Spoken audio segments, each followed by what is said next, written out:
Sud Radio Conseil de famille. La chronique patrimoine avec LP Promotion. Ensemble, construisons l'avenir. Bonsoir à tous, bonsoir Stéphane Moller. Bonsoir Olivier. Le fondateur et le président de Via Wealth Management, très en forme cette semaine, vous l'aurez noté. On va revenir, si vous le voulez bien, sur un thème un peu générique. On ne l'a pas abordé depuis un certain temps dans le cadre des investissements immobiliers. On sait que la question vous passionne et plus précisément des résidences de service.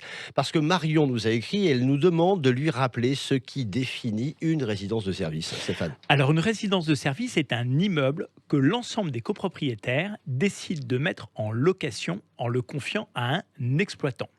Donc pour pouvoir exploiter une résidence de service, il faut une autorisation préfectorale qui octroie à l'immeuble une dimension commerciale qui permette aux investisseurs, c'est-à-dire aux copropriétaires, de confier au moyen d'un bail commercial l'exploitation de la résidence à un preneur à bail, c'est-à-dire à un exploitant ou gestionnaire de la résidence. Combien existe-t-il de types de résidences de service ? Alors il existe 5 grandes catégories de résidences de service. D'abord, les EHPAD. On en parle beaucoup en ce moment, qui sont des résidences, rappelons-le, résidences médicalisées pour personnes âgées dépendantes. 2 et 3, les résidences de tourisme loisirs et les résidences de tourisme affaires. Ces résidences sont souvent situées, on l'imagine bien, à la mer ou à la montagne. Elles sont souvent assez proches dans leur conception d'un hôtel finalement. Oui. 4, les résidences étudiantes. Oui, donc le concept est assez intuitif. Elle vise à héberger des étudiants proches des campus universitaires. Et enfin, les résidences seniors. Ce concept plus moderne date d'une vingtaine d'années dans sa forme actuelle et il vise à permettre aux seniors en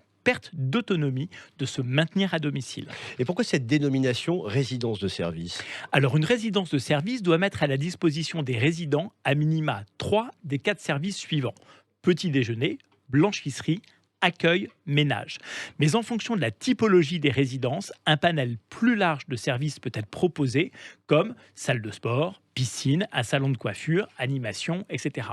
Les résidences seniors sont celles qui offrent le panel de services le plus large. Appartement classique ou résidence de service, je souhaite investir, comment faire le bon choix ? Alors dans les 2 cas, l'investisseur est propriétaire d'un actif tangible, c'est-à-dire d'un bien identifiable qui lui procure un loyer. C'est la nature du bail et l'organisation du site qui diffèrent. L'investissement dans les résidences offre un régime fiscal très attractif, le régime de la location meublée non professionnelle, à la différence d'un appartement classique où le régime applicable serait celui du revenu foncier. En résidence de service, le traitement fiscal des loyers est celui des BIC, bénéfices industriels et commerciaux. Ce traitement fiscal permet d'éviter la fiscalité pendant plusieurs années en utilisant un processus d'amortissement. Dans une chronique ultérieure, nous évoquerons une à une les différentes typologies de résidences de service, leurs avantages, leurs inconvénients, et nous détaillerons les points d'attention du bail commercial. Voilà qui est très clair. Merci Marion pour cette bonne question. Rappel utile. On se retrouve demain. À demain, Olivier. Toujours ici. Chronique à retrouver en podcast, sudradio.fr. C'était Sud Radio Conseil de famille. La chronique patrimoine avec LP Promotion. Ensemble, construisons l'avenir.